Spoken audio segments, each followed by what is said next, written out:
Ngiyambonga kakhulu uNkulunkulu emini ophinde wavula leli thuba basihlangane sizobuka izwi lakhe. Amen. Ngibingelela abazalwane abaqhamuka e-Eastern Cape, abazalwane abaqhamuka eJohannesburg, nabazalwane abala e-KZN. Amen bazalwane. Seshule kumphathi ohlele nguPhumlani wakagumede ngokukhonza ngikhona la elokhalini eLaMaritzburg bazalwane. Amen. Indaba esizoyibuka ke bazalwane indaba ejulile, indaba yebandla likaNkulunkulu. Amen.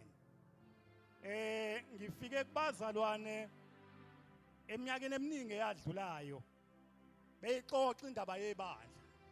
Amen. Kodwa kukhona into eyangithinta kakhulu bazalwane. Ngomunye unyaka ngicabanga ukuthi kwaku-1998 enye indoda isalala abazalwane leyo ndoda isekho emhlabeni eyakangwenya yathi ngelinye ilanga ifundisa ngebandla noma ikhuluma kubazalwane yathi ke yaxoxa nondodakazi wayo eyibuza ukuthi baba yini ibandla. Amen. Uthi undodakazi baba yini ibandla? Ngoba hlezi nginilalele manje nikhuluma ngebandla niyalithatha niliqhathanise nesonto. Nithi ibandla ngoba lingenamfundisi. Ibandla ngoba lingenagama. Ibandla ngoba lingakhipho kweshumi. Yini lento ekuthiwa ibandla? Akukhulume ngayo uhlukane nesonto. Ungasho ukuthi isonto linani yini engekho inhle ngalo. Akukhulume ngalento eniyona ukuthi yini ibandla. Amen bazalwane. Ngathinteka kakhulu ke ngalelo langa lo mzalwane ekhuluma lo ndaba yebandla. Ngoba yonke leminyaka mawulalela abantu mebekhuluma ngebandla abakhulumi ngalo. Bakhuluma ngezinto lona elingeyona. Bangakhulumi ngalo. Manje ohleli nolalele uyabuza ukuthi kanti yini le? Wonke umuntu akakhulumi ngayo, ukhuluma ngenye into nje. Abanye mabelichaza bathi ibandla uma nina niguqa bona bengaguqanise lona ibandla. Bona ngoba bayaguqa ibona bayibandla. Abanye bathi ngoba bona bayanqwaza nina ninqwaza niselona ibandla. Igcina ilahleka lento ekuthiwa yibandla. Ukuthi ngabe ibandla ngoba unqwaza yini? Ibandla ngoba uguqa yini? Kanti yini yona lento ekuthiwa yibandla? Amen makhona. Into engifica ikhulunywa lemhlabeni. Abanye bathi bayibandla bona bahlanganyeli makukhonzwa ngezinsuku zephasika. Bathi ibandla libona ngoba lingahlanganyeli makuyiphasika noma kuyila maholide. Umbuzo musu uyamake ukuthi ke yilo bandla indlelo. Iyona indlela elichaza ngayo ibandla. Uma ungahlanganyeli ngephasika ngoba uthi wena lezi insuku zami so umbuso obumnyama. Kodwa wena futhi uyahlanganyela ngeSunday. Amen makholo. Ekuyinsuku ezami so umbuso obumnyama. Ngamanye amazwi ibandla liloko okuthanda wena. Amen makholo. Kodwa ibandla likona lokho. Emini nje bengifisa ke bazalwane uNkulunkulu akasilekelele kuloko okuncane engikubonile. Maqondana lokho esizokubuka kwebandla bazalwane. Ngingakangeni kona ngicela ukuthi ke ngibeke le ndaba kafishane. Ukuze abazalwane bangiswe kahle. Ngomunye unyaka kunendoda yakiyathi kumina ixoxa nje. Wakwathi ngelinye ilanga abantu abathatha bazimpumputhe bacela kumphathi wabo bathi bacela ukubona indlovu. Mabecela labantu ukuthi bacela ukuyibona indlovu ngoba bayezwa khulunywa ngendlovu kodwa abazi ukuthi into enjani. bayazi abantu abaningi ukuthi impumputha ayiboni. Kodwa impumputha yonke into iyazi ngokuyithinta. Bese iyasho ukuthi lento yini inkomishi makuyinkomishi. Iplate makuyiplate. Ayithatheke impumputhe zakhe lo muntu ahambe nabo. Mayefika la kukhona khona indlovu. Bayazi indlovu inkulu. Athi lo munye ke ayi mina ngisoma ayithatha ayibeke ngala ngemuva kwendlovu. Lo munye aye ngaphambili la embokweni wayo. Lo munye mengena la ngaphansi athinte la esimini sendlovu. Bayithinta indlovu athi sengiqedile. Bathi bathi nibonile thini indlovu? Bathi hayi sesiyazi manje uthini indlovu. Abuye nabo babathathu. Athi ake nihlale la ningitshela ukuthi yini indlovu. Athi lo munye hayi indlovu ipayipi nje. Elide. Elithebezelayo nje. Omunye athi indlovu into eyidundu nje. Uloku uyithinta ipheli lento. Lo munye obengemuva athi ayithantala lento nje. Uloku uyithinta liyaphakama nje lento. Umbuzo athi kulo muntu ke kulabantu bobathathu ubani obona indlovu noma ubani oyazi indlovu. Impendulo ithi bobathathu bayayazi indlovu. Kodwa bayibona ngendlela ehlukene. Noma bayazi ngendlela ehlukene. Yazwakala. Sengiqalile bazalwane. Mawungangibambanga la ngekusangibamba. Ngizothi bazalwane ibandla likaNkuluNkulu kuya ngokuthi uqhamuke ngakuphi ukuze libone. Amen. Oqhamuke ngaphansi ubona into nje enkulu ahambisa izandla angafiki kuyona. Lo ngaphambili ubona ipayipi nje elide. Lo ngemuva ubona ithantala lento. Kodwa bonke labantu basebandleni. Amen. Engqondo ukusho ukuthi ibandla lijulile libanzi. Kodwa kuya ngokuthi wena uqhamuke ngakuphi ukuze libone ibandla lenkosi. Amen makholo. Ngiyacela ke bazalwane ozongifundela ukhona ngapha uphethe mic. Amen. Maye khona ngicela aqale nje angivulelele livesi lapha kwincwadi yaba base Efesu 3 ivesi ka13.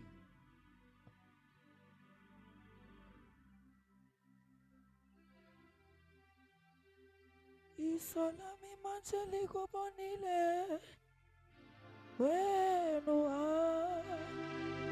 wanami. Isolami manje likubonile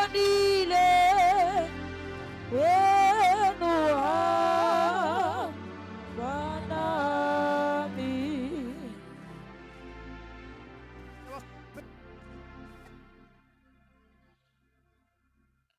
Verse chapter 3 verse 18. Ngalokho ngiyanicela ukuba ningadangali ngezinhlupheko zami ngenxa okuludumo lwenu. Verse 14 idlule. Ngenxa yalokho ngiguqa ngamadoda kuyise.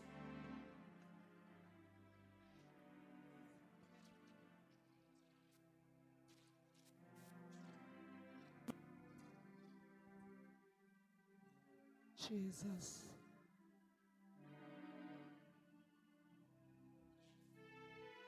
Amen.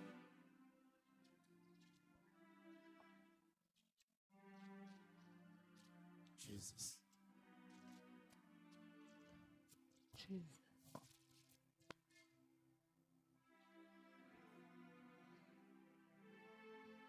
Hallelujah. Praise the Lord. Hallelujah. Ncwadi base Efesu 3 verse ka13. Athi useqedile umzalwane. Yebo. Ungaqhubeka wehle sisi khona la ngifuna ufike khona manje. Verse 15.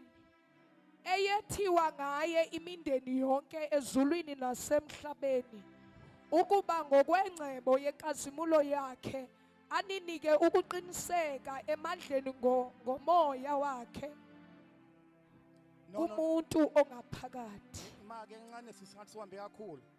Ngithe Efesu 3 no imini odlale ngawo. Iqonda verse 9 siya ku verse 13. Verse 9. Yes. Nokubakhanyisela ukuthi luyini uhlelo lwemfihlakalo ibifihliwe kwaphakade kuNkulunkulu owadala izinto zonke, ukuze imibuso nabanamandla emazulwini baziswe manje ngebandla ukuhlakanipha okuninginingi kukaNkulunkulu. Amen. Uthi uPauli ngaphiwa lo musa abazalwane. uNkulunkulu amnika wona ukube azokwambula imfihlakalo kaNkulunkulu. Uthi le mfihlakalo yayikade ifihliwe kuNkulunkulu emaphakadini. Amen. Zingakabe ikhona ikhathi engakona uAdam ensimini yaseEden. Le mfihlakalo bisikhona kuNkulunkulu. Amen makholo. Amen. Uthi uPauli ke ngomusa kaNkulunkulu ngaphiwa ke lo musa mina bazalwane ukuba ngizokhuluma lo mfihlakalo ebikade ifihliwe kuNkulunkulu emaphakadini. Yebo uqhubeka mzalwane. Verse 11. Ngokwecebo laphakade alenza ngoKristu Jesu inkosi yethu. Verse 12. Okungaye sinesibindi ukungena ngokwethemba ngokukholwa kuye. Verse 13. Ngalokho ngiyacela ukuba ningadangali ngezinhlupheko zami ngenxa yenu okuludumo lwenu. Amen. Uthi lana ke uyabacela abazali bangadangali inhlupheko zakhe. Ngoba yena wani kwalomusa ukuba azokwambula lemfihlakalo ebefihliwe emaphakadeni kuNkulunkulu. Uthi lemfihlakalo bekumele yaziswe abasemazulwini bazalwane. Idlule lemfihlakalo yaziswe iphathimandla. Amen makhona. Ngoba lemfihlakalo iukuhlakanipha okuninginingi kaNkulunkulu. Athi mekhuluma ngayo athi iyibandla likaNkulunkulu. Ngamanye amazwi mawufuna ukuqonda ibandla uthi ngu-understand ukuhlakanipha kaNkulunkulu. Ngoba liukuhlakanipha okuninginingi kaNkulunkulu okwakade kufihliwe emaphakadini. Amen bazalwane. Hallelujah. Ngiyacela ke umzalwane avule incwadi ekaPetro oqala ichapter oqala incwadi kaPetro oqala chapter 1 uverse 10 ka 12. Ngicela ngoba sothi ukufunda nje mzalwane sisheshe impela.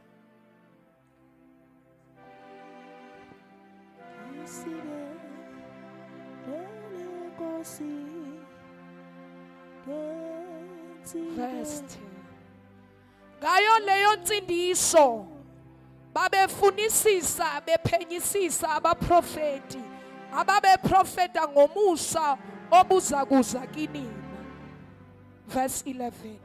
Bephenya ukuthi yisiphi nokuba sinjani isikhathi asikhombayo umoya kaKristu owayekubo, efakaza ngaphambili ngezinhlupheko eziqondene noKristu nangenkazimulo eyakulandela zona. Amen bazalwane.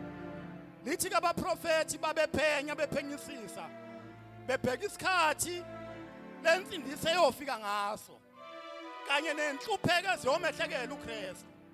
Ngoba ibandla leli babeliphenya abaprofeti beliphenya bekude bazalwane.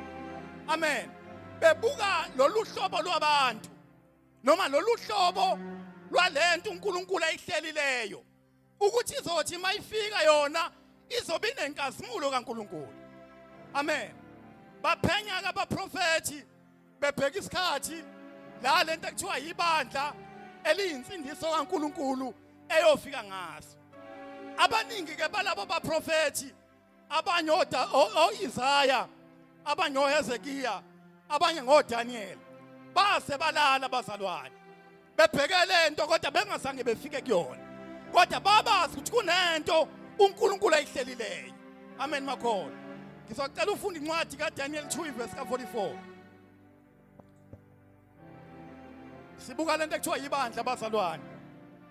Ngithi ngiqale ngemuva nje khona sothi masingena kuyona babe bazana ukuthi ayiqalanga isiqalwa nguJesu kodwa yayikade iseplanini kaNkulunkulu. Abaprofethi babeyiphethe ngomoya uNkulunkulu ayibanike wona bebheka isikhathi la lento eyofika ngaso. Amen bazalwane. Ncwadi kaDaniel 2 verse 44. Ezinsukwini zalawo makhosi uNkulunkulu wasezulwini uyakumisa umbuso ongasoze wachithwa nobukhosi bawo bungayikushiyelwa kwabanye abantu, kepha uyakuchoboza uqede yonke le mibuso wona uqobo ume phakade. Amen bazalwane. Haleluya. Mayikhuluma ngalombuso uDaniel uthi umbuso kaNkulunkulu ongayokushiyelwa kubantu.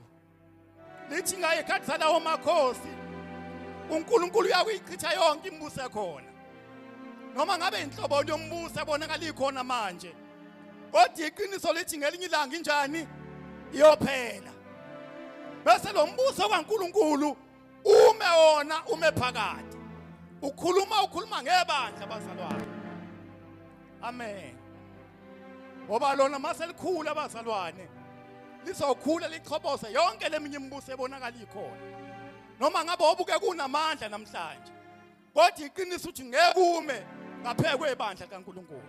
Ngoba ibandla kaNkulunkulu lingumbuso kaNkulunkulu. Amen bazalwane. Yona nto uNkulunkulu ayibonakalisa ngayo. Amen makhona. Ngiyacela ke mzalwane sisafunda nje ke sibuka incwadi uNkulunkulu eprofetha elungiselela ukuzoqala lento ekuthiwa yibandla. Ekhuluma ngomprofethi wakhe uMalaki 3 iverse ka1 to 5 mzalwane angifundele khona. Verse 1 to 5. Bhekani, ngiyakuthuma isithunywa sami siyakulungisa indlela phambi kwami. Inkosi eniyifunayo iyakufika ngokuzumayo ethempelini layo nesithunywa sesivumelwano enithokoza ngaso. Bheka siyeza utsho uJehova Sibawoti. Ngubani ongathwala usuku lokufika kwaso? Ngubani oyakuma ekubonakaleni kwaso na? Ngokuba sinjengomlilo wocwengisisayo nensipho yomhlanzi. Verse 3. Siyakuhlala sicwengisisa, sihlanza isiliva, sihlambulula amadodana kaLevi, siwahluze njengegolide nesiliva, aze anikele ngeminikelo kuJehova ngokulunga. Verse 4. Isiyakuba mihle kuJehova iminikelo yakwaJuda neyeJerusalema njengasezinsukwini zasendulo naseminyakeni yakuqala. Verse 5. Ngiyakusondela kini ukwahlulela, ngibe ngufakazi osheshayo ngabalumbi nangeziphingi nangabafunga amanga nangabacindezela abaqashwa ngenkokhelo yabo, nabafelokazi nezintandane nabacezukisa abafokazi bengangesabi mina, utsho uJehova Sibawoti. Amen bazalwane. uNkulunkulu ukhuluma kuMalaki la unyaka akhuluma ngawo bathi ababhalayo kwakusela iminyaka engu430 kufike uJesu bazalwane. Maye khuluma uNkulunkulu uthi uyakuthunya isithunywa esiyolungisa indlela yokufika kukaJesu. Amen bazalwane. Lesi sithunywa sasiyoqala kuIsrael siprepare. Siprepare ukuthi kukhona ozayo. Kodwa lo mefika akafika nina senilungile. Bathi ke abafundayo ke leyo period mawusuka ku430 kuse kuzofika ekuzalweni kaJesu kwakuyisikhathi ekwakuyindlala yezwi likaNkulunkulu. Lalingazwakali kungekho shumayelayo. Kwakuthulakile kungekho lutho. Asaqhamuka uJohane eyisithunywa uNkulunkulu ayekhulume ngaso kuMalaki. Ngicela umzalwane afunde kuMatthew 3 iverse 1. kuya ku12 kodwa sizojomba ngenxa yesikhathi mzalwane. Ncwadi kaMateyu 3 verse 1. Verse 1. Ngaleyo mihla kwavela uJohane umbhaptizi eshumayela ehlane laseJudiya ethi, phendukani ngokuba umbuso wezulu ususondele. Ngokuba nguye akhuluma ngaye umprofeti uIsaya ethi, izwi lomemezayo ehlane lithi, lungisani indlela yenkosi, nenze imikhondo yayo iqonde. Verse 4. Yena uJohane wayenengubo yoboya bekamela noqhotho lwesikhumba okhalweni lwakhe. Ukudla kwakhe kwakuyizinkumbi nezinyosi zasendle. Cela uthumbe emsalweni uye ku verse 9. Verse 9. Ningacabangi ukuba ningasho phakathi kwenu ukuthi sinobaba uAbrahama, ngokuba ngithi kini uNkulunkulu angamvusela uAbrahama abantwana kulawa matshe. Verse 10. Izembe selibekiwe empandeni yemithi, ngako yonke imithi engatheli izithelo ezihle iyanqunywa iphonswe emlilweni. Verse 11. Mina nginibhaptiza ngamanzi kube ngukuphenduka, kepha yena ozayo emva kwami unamandla kunami, engingafanele ukuthwala izicathulo zakhe. Yena uza kunibhaptiza ngomoya ongcwele nangomlilo. Obenge yakhe yokwela isesandleni sakhe, oza kushanelisisa isibuya sakhe, abuthele amabele enqolobaneni yakhe, kepha amakhoba uzawashisa ngomlilo ongacimikiyo. Haleluya. Johani la ukhuluma ngokufika kwakhe nokuthi yena ube isithunywa ebesithunywa uNkulunkulu ababe prophethe ngaso Isaya noMalaki bethu uzolungisa indlela yalo amkhuluma ngaye, athi yena mesefikile uzonibhabhadisa ngomoya nangomlilo. Haleluya. Uthi lona ke yena ombenge yakhe yokuwela isesandleni sakhe, uzokushanelisa isibuya sakhe, abuthele amabele enqolobaneni yakhe, kepha amakhoba uzawakushisa ngomlilo ongacimekiyo. Haleluya bazalwane. Johani la ukhuluma ngoJesu ukuthi mayefika yena uzobabhabhadisa ngomlilo labantu bakhe. Amen. Ngoba bonke abangene ebandleni, haleluya, abangeni bequalify ungafikanga umoya ingcwele. Amen bazalwane. Uyadinga umoya ingcwele abekhona kumzalwane othi usebandleni. Haleluya. Sihlupheka kangaka nje kungena abantu, haleluya, bephuma emasontweni la beqoshwe khona, noma la bebone khona ukuthi akuhambi kahle, bagijime bazongena ebandleni, bagethe le ndawo kamoya ingcwele, afike la ngaphakathi ahluphe. Amen bazalwane. Ngoba umoya ingcwele mekafika yena ukufundisa ukugcina konke, inkosi siyale ngakho. Amen bazalwane. Kodwa umzali mekageje le phathi ukuthi abhabhadise ngomoya ingcwele, uyahlupha endleleni. Amen bazalwane. Akuhleleki naye. Yibo laba bavele bathi bona bayahlukana nomuntu mengaguqi, bona bayahlukana nomuntu menganqwazi, ngoba vele kulula kuyena, akazange athotshise bazalwane. Amen. Ngicela ke siyolibuka ke ibandla lenkosi bazalwane, incwadi kaMateyu isahluko 16, siqala ukufunda evesini ka13. Verse 13. uJesu esefikile emaphandleni aseKesariya Philippi, wababuza abafundi bakhe wathi, abantu basho ukuthi indodana yomuntu ingubani na? Verse 14. Bathi abanye basho uJohane umbhaptizi, abanye basho uEliya, abanye basho uJeremiya noma omunye wabaprofeti. Amen. AmaJuda la uJesu abethunywe ezoqala kuona awazange amqonde bazalwane, ayibonela nje indodana yombazi yona babeyibonela umprofeti nje okhona endaweni abazange bambone ukuthi ngubani lo phakathi kwabo. Amen. Yebo, qhubeka mdlalwane. Verse 15. Wathi kubo, nina ke nithi ngubani na? 16. uSimon Petro waphendula wathi, wena unguKristu, indodana kaNkulunkulu ophilayo. 17. uJesu waphendula wathi kuye, ubusisiwe wena Simoni kaJona, ngokuba inyama negazi akukwambulelanga lokhu, kodwa uBaba osezulwini. Verse 18. Nami ke ngithi kuwe, wena unguPetro, phezu kwaleli dwala ngiyakulakha ibandla lami, amasango eHadesi awayikulahlula. Hallelujah. Uthi mephendula ko uPetro la uthi wena unguKristu, indodana kaNkulunkulu ophilayo. Uthi uJesu ke, nami ngithi kuwe wena unguPetro. Amen.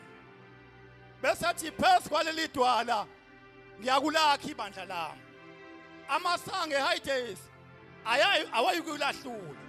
Amen bazalwane. Into eyenza ukuthi ngimela ukuthi ngifuna sizokhuluma ngaleli dwala akhuluma ngalo uJesu labazalwane. Bantu abaningi bavele badukela na ke bazalwane. Amen. Badukela bathi idwala uJesu akhuluma ngalo uPetro. Hallelujah. Idwala uJesu ayikhuluma ngalo bazalwane, idwala elinguKristu. Ibandla lalakhiwe khona lakhiwe phekwedwala elinguKristu. Amen bazalwane. Ngicela ke siyofuna incwadi kaPetro wokuqala isahluko sesibili iverse ka1 siya kuverse 8 mzalwane. Ke siyobuka leli dwala akhuluma ngalo uJesu la, ngoba abaningi kunamhlanje bahlangane labahlangene khona, kodwa idwala balikhombayo bathi idwala ibandla lakhiwa kulo kwakunguPetro. Cha bazalwane, alakhiwanga idwala phezu kwaPetro. Amen. Kodwa idwala ibandla lakhiwa phezu kwalo idwala elinguKristu. Incwadi kaPetro wokuqala chapter 2 verse 1 to 8. Verse 1 to 8. Ngakho lahlani ububi bonke, nobuqili bonke, nokuzenzisa, nomhawu, nokuhleba konke. Njengezingane ezisandukuzalwa, langazelelani ubisi olungukumoya olungenakonakala, ukuze nikhule ngalo kube ngukusindiswa. Uma seninambithile nezwa ukuthi inkosi imnene, sondelani kuyo, iyitshe eliphilileyo, elinqatshwe ngabantu, kepha kuNkulunkulu likhethekile, liyigugu, nakhiwe njengamatshe aphilileyo, nibe yindlu yokomoya, ubupristi obungcwele, ninikele ngemihlatshelo yokomoya eyamukelekayo kuNkulunkulu ngaye uJesu Kristu. Amen. Amen. Sengibongile.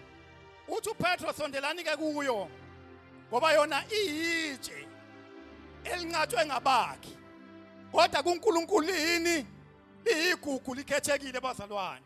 Ngoba itshe elanqatshwa ngabakhi ekwakumele kwakhiwa ngalo itshe linguKristu Jesu, kodwa lelo litshe bathi mebelinqaba kwakuthi lona uNkulunkulu alikhethileyo eliyigugu kuye. Amen bazalwane. Cela ufune incwadi yabaEfesu 2 iverse ka19 no20.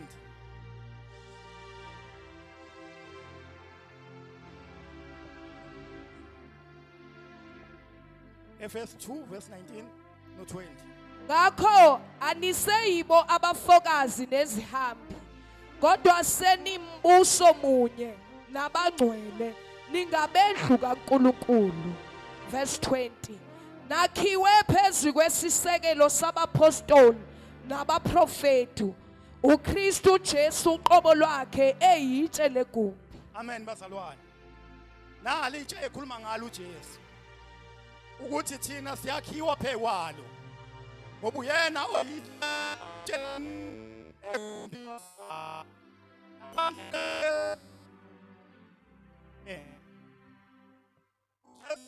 bazalwane Jesus. elakhethe kaNkulunkulu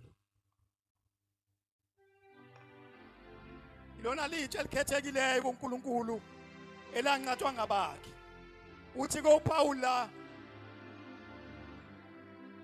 siyakhiwa kulona bazalwane ngoba abaprofeti nabapostoli bona bayisisekelo bazalwane kodwa thina sizokwakhiwa phezu kwalelitshe elinguKristu bazalwane ngoba ibandla alakhiwa kwenye indawo kodwa lakhiwa phezu kwabani ukaJesu bazalwane ungadideki uzokuthiwa ibandla lakhiwa kuPetru cha alakhiwanga kuPetru kuphela uPetru wabona isambulo amen bazalwane kodwa ibandla lazokwakhiwa phezu kukaJesu haleluya bazalwane amen mangcwele ngizocela ke bazalwane ke sifunde incwadi yezenzo 1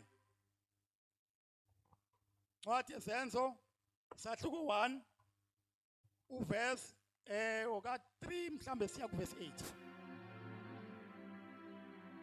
Verse 3.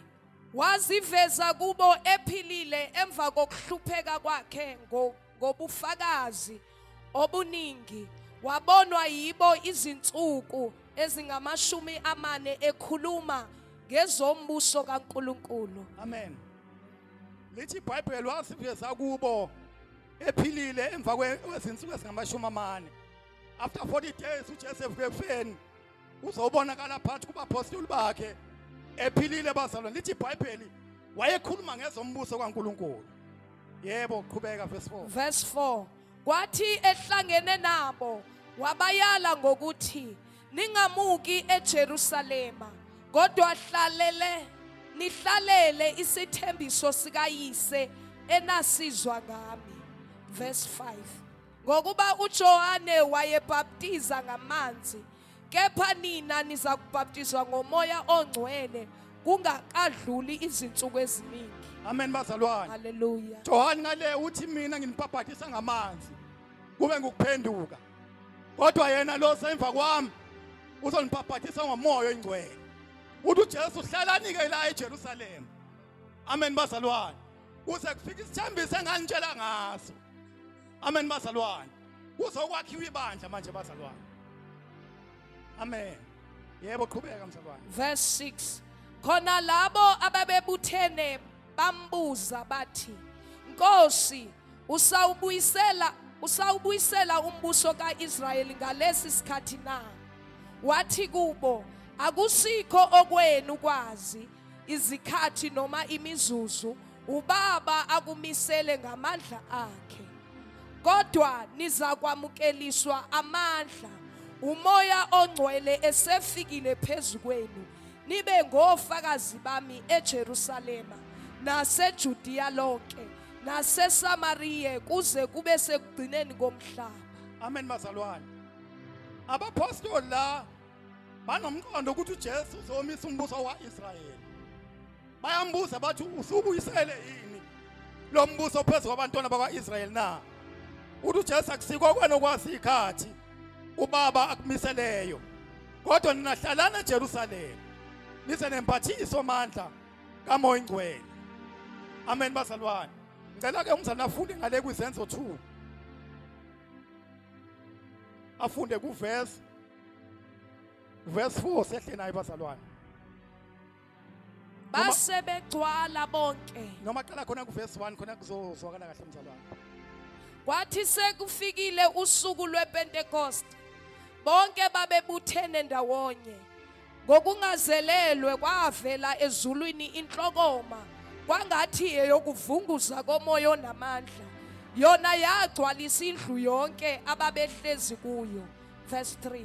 Kwase kubonakala kubo izilimi ezahlukeneyo kungathi ezomlilo zahlala phezu kwalowo nalowo kubo. Verse 4. Base begcwala bonke umoya ongcwele baqala ukukhuluma ngezinye izilimi njengalokhu umoya wabapha ukuphimisela. Verse 5. Kepha kwakukhona abaJuda abakhile eJerusalema, amadoda akholwayo evela ezizweni zonke eziphansi kwezulu. Kwathi kuzwakele lowo mdumo, uquqaba lwabuthana lwaphithiza ngokuba kwaba yilowo nalowo wabezwa bekhuluma ngolimi lwakubo. Amen bazalwane. Haleluya. Safika ke isikhathi uJesu ayikhulume ngaso ukuthi bazombathiswa amandla kaMoya Ingcwele. Mayifika uMoya Ingcwele lithi iBhayibheli kwakuhlangenwe umkhosi wePentecost. Ahlangena amaJuda khona nabo kufika abakhona kule ndawo bazalwane. Lithi iBhayibheli wehla uMoya Ingcwele wahlala phezu kwabapostoli kanye nalabo aba-120. Lithi bazwakala bekhuluma ngelimi, abanye babezwe bekhuluma ngolimi lwakubo ngoba uMoya Ingcwele wayesefikile phezu kwabo. Amen bazalwane. Lento uJesu ayibathembise yona ngale koJohane ukuthi hambani nohlala nilinde eJerusalema. Uyeza uMoya Ingcwele. Mayisefikile yena niyoba ngofakazi bami, niqale la eJerusalema niyaGalile nakuyiSamaria lonke. Amen bazalwane. Wafika uMoya Ingcwele wehlela phezu kwabo baqala bashumayela. Amen makhona. Baqala bashumayela kwakhiwa lendle ibandla kaNkulunkulu. Amen. Ngicela ufunde kwizenzo u2 verse 37 mzalwane. Siyahle nayo kule ndaba. Verse 37. Sebekuzwa bahlabeka enhlizweni bathi kuPetru nakwabanye abapostoli, madoda bazalwane, siyakwenza njani na? uPetro wayesethi, phendukani, yilowo nalowo abhaptizwe egameni likaJesu Kristu kukho ukuthethelelwa kwezono zethu, khona niyakwamukeliswa isiphiwo sikaMoya Ongcwele. Verse 39. Ngokuba isithembiso ngesenu nesabantwana benu, esabo bonke abakude, bonke inkosi uNkulunkulu wethu eyakubabiza. Verse 40. Wafakaza nangamanye amazwi amaningi, wabayala wathi, zisindiseni kulesi sizukulwane esiphambeneyo. Verse 41. Ngakho abalamukeleyo izwi lakhe babhaptizwa. Kwanezelwa ngalowo muhla abantu kungathi izinkulungwane ezintathu. Amen bazalwane. Lithi washumayela kuPetro bahlale ngisho enhlizweni zabo amaJuda la eshumela phezu kwawo. Lithi uthe sebeshumayelile efakaza nangamanye amazwi. Lithi ke abalamukelayo izwi babhapathiswa kwasekwenezelwa ebandleni. Amen bazalwane. Banezelwa phezu kwale 120 ebikade ikhona uJesu eqale ngayo eyamukela uMoya Ingcwele. Baqala kuyanezelwa ebandleni bazalwane ngoba ibandla liqalwa nguJesu. Amen. Sizofunda nje bazalwane sibuka ukuthi ibandla laqala ngenkathi uJesu echitha igazi lakhe kuphi esiphambanweni bazalwane. Laqala laphi ibandla bazalwane? Mabehleli la eJerusalema belindile ufika kaMoya Ingcwele. Uyaqala uMoya Ingcwele uyababhaphathisa laba abayi-120. Uyaqala uPetru uyasukuma uyashumayela. Laba abaphendukayo banezelwa phezu kwalaba aba-120. Amen makhona. Abaqale enye into eceleni. Kodwa kunezelwa phezu kwabaphi? Kwalaba abaphendukileyo. Yebo qhubeka ngicela ufunde kuverse 37 awusiwehlile kuyona mzalwane. Ngicela ungifundele uverse 42. Baqinisela njalo ezifundisweni sabapostoli nasekuhlanganeni nasekuhlephuleni isinkwa nasemikhulekweni. Verse 3. Verse 43. Kepha kwaba yilowo nalowo muntu wehlelwa ngokwesaba kwenziwa ngabapostoli izimangaliso nezibonakaliso eziningi. Bonke abakholwayo babe ndawonye, bahlanganyela izinto zonke. Bathengisa ngemfuyo nangempahla, babebela bonke ngayo njengokuswela kwabo. Verse 46. Imihla ngemihla baqinisela nganhliziyonye ethempelini behlephula isinkwa ekhaya badla ukudla kwabo ngentokozo nangobumhlophe benhliziyo bemdumisa uNkulunkulu bethandeka kubantu bonke. Inkosi yenezela ebandleni imihla ngemihla abasindiswayo. Amen bazalwane. Nangapha la uPetru uyaqhubeka uyashumayela. Lithi iBhayibheli babeqinisele esifundisweni sabapostoli. Behlanganyela ezintweni zonke. Baqhubeka bayashumayela bazalwane. Makukhona abaphendukayo.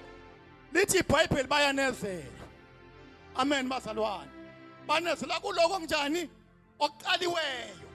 Aqalwe into entsha. Akusho ukuthi ngoba sengishumayele ngala sengiyoqala into entsha. Kodwa kuloko okuqaliweyo uyanezela. Ibandla lenkosi bazalwane. Ayikho into entsha. Awuqala okusha kodwa unjani? Uyanezelwa phekwe kuloko okwaqalwe eJerusalem. Yebo mzalwane ngicela ufunde kwisenzo 11 verse 12 ka 18. Verse 11. Chapter 11 verse 12 ka 18. Umoya wayesethi kimi angihambe nabo ngingangabazi ngalutho. Bangiphelekezela labo bazalwane abayisithupha. Saya sangena endlini yaleyo ndoda. Yasibikela ke ukuthi yayibonile ingelosi imi endlini yayo ithi, thumela eJopha ulande uSimoni othiwa uPetru oza kukhuluma kuwe amazwi oza kusindiswa ngawe wena nendlu yakho yonke. Ngathi ngisaqala ukukhuluma umoya ongcwele wehlela phezu kwabo njengakithi ekuqaleni. Ngalikhuluma ke izwi lenkosi njengalokho yathi, uJohane wabhaptiza ngamanzi kodwa nina niza kubhaptizwa ngomoya ongcwele. Ngakho uma uNkulunkulu ebanikile bona isipho njengathi esakholwa inkosi uJesu Kristu, ngingubani mina ukuba ngivimbele uNkulunkulu na? Verse 18. Bathi ukuzwa lokho bathula badumisa uNkulunkulu bathi, kanti uNkulunkulu unike nabezizwe ukuphendukela ekuphileni. Amen bazalwane. La uPetro uyoshumayela kaCornelia. uCornelia bengasiyeka umJuda bazalwane. Kodwa uCornelia umuntu wale ko-Italy bazalwane. WayengumGreek uCornelia. Mayefika kuyena uNkulunkulu umbulile kuCornelia ukuthi landa lapha eJopha kunendoda ekuthiwa uPetro. Le ndoda iyakhuleka. Amen bazalwane. Mayefika uPetro uyashumayela kuCornelia ithi iBhayibheli wathi esathi uyakhuluma nje umoya ingcwele wehlela phekwabo. Amen bazalwane. Wabanika umoya ingcwele njengoba beyanikile bona eJerusalem. Ngoba uNkulunkulu uyaqhubeka uyalakha ibandla lakhe. Amen bazalwane. Ngicela ke umzalwane afunde uverse 22 kuwona 11. Verse 22. Kepha kwezwakala izwi ngabo ezindlebeni zebandla laseJerusalema. Lase lithuma uBarnaba ukuba ahambe afike eAntiyoki. Verse 23. Wathi ukuba afike abone umusa kaNkulunkulu wathokoza wabayala bonke ukuba banamathele enkosini ngokuzimisela inhliziyo. Verse 24. Ngokuba wayeyindoda enhle egcwele umoya ongcwele nokukholwa kwenezelwa enkosini abantu abaningi. Amen bazalwane. uBarnaba la useyashumayela uBarnaba la ngoba ibandla selithule eJerusalem ukuthi kukhona abaphendukileyo. Lithi bathumela uBarnaba ukuthi aye eAntiochia abazalwane. Mayefika khona wafika washumayela. Lithi iBhayibheli mayeshumayela baphenduka. Mabephenduka bayanezelwa kuphi? Enkosini. Akasho ukuthi uBarnaba ngoba la eAntiochia kusekhona eJerusalem angiqali intentsha noma ngiqala okunye. Kodwa bonke labantu abaphendukayo bayanezelwa enkosini. Amen bazalwane. Ngoba wonke ophendukayo uyanezelwa ebandleni elaqala eJerusalem. Amen bazalwane. Noma ngabe useGoli, noma ngabe useCape Town, noma ngabe upheshe, noma ngabe kuphi. Kodwa muke waphenduka. Uyaneselwa kulelo bandla elaqala eJerusalem. Amen bazalwane. Lelo bandla kalihlukaniswa umuntu bazalwane. Akekho namandla. Hallelujah.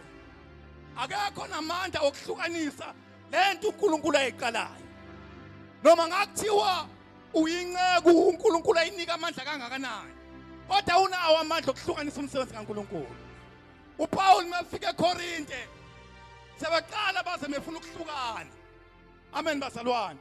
Bethi bona bafuna kuthiwa bangaba Paul, abanye bangaba Apollo, abanye bangaba kaKristu. Ubuza into eyodwa kumntwana kaNkulunkulu. Uthi ngabe uKristu wahlukanisiwe yini? Amen bazalwane. Ngoba ibandla likaJesu alihlukani. Amen makhona. Alihlukani. Kungakho into ayibonayo engingayiboniyo, kodwa ayikwenza ihlukane nami. Lo moya okwenza ihlukane nami awuveli uNkulunkulu. Ngoba hlukani. Amen makhona. Noma ungaba nento enkulu kanganani, kodwa uma kwakhona umoya othi ngiyahlukana nani, awuveli uNkulunkulu.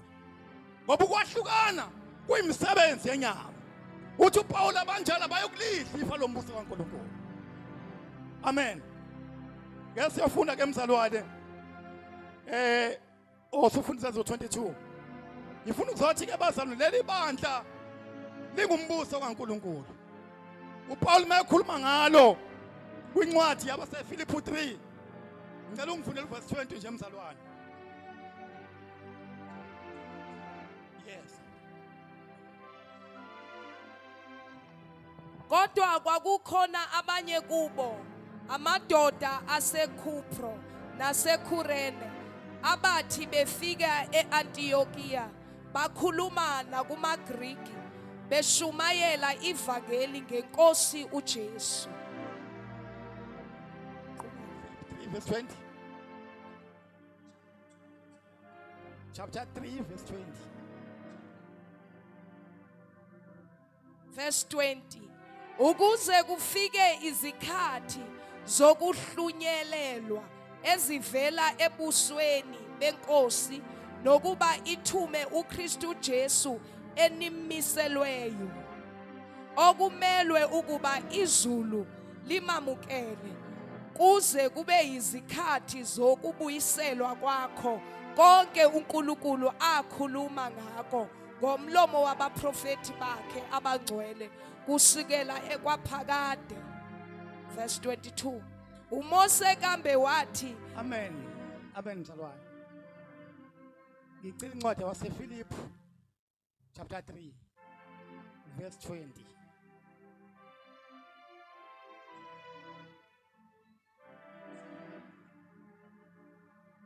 Verse 20. Kepha thina singabombuso wasezulwini, lapho futhi silindela khona ukuba kuvele umsindisi, iNkosi uJesu Kristu. Amen bazalwane. Uthi uPaul thina singabombuso wasezulwini, lapho silindele khona ukuvela komsindisi wethu uJesu Kristu. Ngoba ibandla akuyonto yasemhlabeni. Amen bazalwane. Kodwa liwumbuso wasezulwini. Amen bazalwane. Aliyona into ezophelela la. Ilela lithi uDaniel alibone lakhula lagcwala umhlaba wonke. Ngoba lingumbuso kaNkulunkulu. Amen bazalwane. Ngicela ufunde incwadi yami yokugcina bazalwane yamaHebheru 12 iverse ka22. Ngoba ibandla lingumbuso kaNkulunkulu. Amen. Hebrew 12 verse 22. Kodwa nize entabeni yaseSiyoni nasemzini kaNkulunkulu ophilayo, iJerusalema lasezulwini, nasezigidigidini zezingelosi, nasebandleni lamazibulo abhaliwe ezulwini, nakuNkulunkulu umahluleli wabo bonke, nakuyo imimoya yabalungileyo abaphelelisiweyo, nakuJesu umlamuleli wesivumelwano esisha nasegazini lokufafaza elikhuluma okukhulu kunelika Abela. Bhekani ningamangali okukhulumayo, ngokuba uma bengaphunyukanga labo ababemala lowo owabaxwayisa emhlabeni, kakhulu asikuphunyuka thina esimfulathelayo oxwayisa ezulwini. Amen.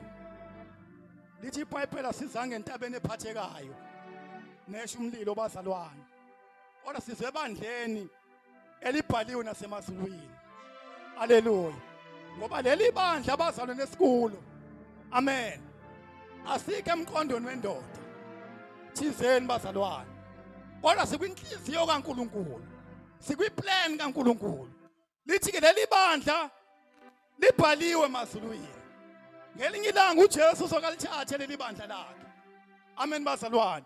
Mawufunda kuJohn 17 uthi baba ngiyabakhulekela laba ongiphe bona, ukuthi ngelinye ilanga basoke behambe babona inkazimulo. Amen. Le nkazimulo wangipha yona kwasekuqaleni. Amen bazalwane. Ngoba ibandla lisoke lisuke lemhlabeni. Haleluya bazalwane. Ke liyobona inkazimulo kaJesu bazalwane emazulwini. Ngoba asikho ebandleni noma emqondweni nendoda ethile, kodwa sisebandleni elibhaliwe emazulwini. La silindele khona ukuqhamuka komsindisi wethu uJesu Kristu. Bandla laNkulunkulu liyinhliziyo yakhe bazalwane. Bandla likaNkulunkulu lingumuzi kaNkulunkulu. Uthi uPaul mayeluleka abazalwane lapha eEfesu 20 kwisenzo 20 uthi bazalwane sengiyaniluleka ngoba sengiyahamba mina, mhlawumbe ngeke niphinde nibone ubuso bami, kodwa ngiyancenga madoda ukuthi la phakathi kwenu ningabi nako ukwahlukana. Ngicela ke sifunde emzalwane incwadi yezenzo izenzo 20 u20 ngithi 28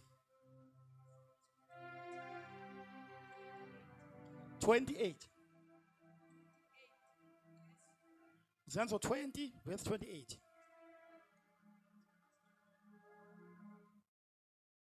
Verse 28. Ziqapheleni nina nomhlambi wonke anibeke kuwo umoya ongcwele, ukuba nibe ngababonisi bokwalusa ibandla likaNkulunkulu azizuzele lona ngegazi lakhe. Amen bazalwane. Uthi uPaul beluleka abazalwane uthi siqapheleni nina nomhlambi wonke uNkulunkulu anibeke kuwo ukuba nibe ngababonisi balo, ngokuba leli bandla uNkulunkulu walisusa ngegazi lakhe. Amen bazalwane. Bandla laqhamuka enxebeni, la laqhamuka khona ibandla alivelanga nje emqondweni wendoda thizeni, kodwa kwathi mntu uJesu ayoleka. Amen bazalwane. Ukuze kuzalwe ibandla uthi siqapheleni ke nina ukuze nibe ngababonisi baleli bandla, ngoba la phakathi kwenu ngeke kuvuka amadoda. Amen bazalwane. Ahunga bathile. Amen makholo. Angazi kwenziwa yini, ngoba le ndaba yokuhunga bathile ivamisile ukuletha labo abafundisayo. Umuntu umekabona ngathi khonto ezwakala mayekhuluma bese banabathile bahungayo abamvalele khona nithizeni, ayikhulumeke lento yakhe, ayikhulumeke lento yakhe, ebaxebula kubazalwane. Siqapheleni nina kanye nomhlambi kaNkulunkulu anibeke phakathi kwabo, kuba nibe ngababonisi bebandla kaNkulunkulu elizuziwe ngegazi likaJesu. Amen bazalwane. Asingalenzisi igazi lenkosi bazalwane. Leli bandla laqhamuka egazini likaJesu. Akekho namandla okulahlukanisa, akekho nonamandla okulenza ibandla lingabi lento uNkulunkulu ayifunayo, kodwa sonke bazalwane simele ukubonakaliswa phambi kwesihlalo sikaNkulunkulu. Mina okwami nokwakho mzalwane ukuthi mawula phambili yakhe ibandla lenkosi, mawuthola ithuba wama yakhe ibandla lenkosi. Ungahlephula bazalwane ngoba unenhloso thizeni, yakhe ibandla lenkosi ukuze uJesu edunyiswe ngelinye ilanga. Bekulokho abantwana kaNkulunkulu ebengicabanga ukuletha nebengivisa ukuletha phakathi kwenu, ukuthi ibandla lenkosi akusiyo lento abantu abayichazayo, kodwa ibandla inhliziyo kaNkulunkulu, into eyasuka kwiplan kaNkulunkulu. Akekho noyedwa onamandla phakathi kwethu okulahlukanisa nabazalwane. Ungavumi mzalwane, makukhona ukuthi ungahlangani nobani ungavumi aliqhamukanga kuye la qhamuka ecebeni kaNkulunkulu laphuma enqebeni likaJesu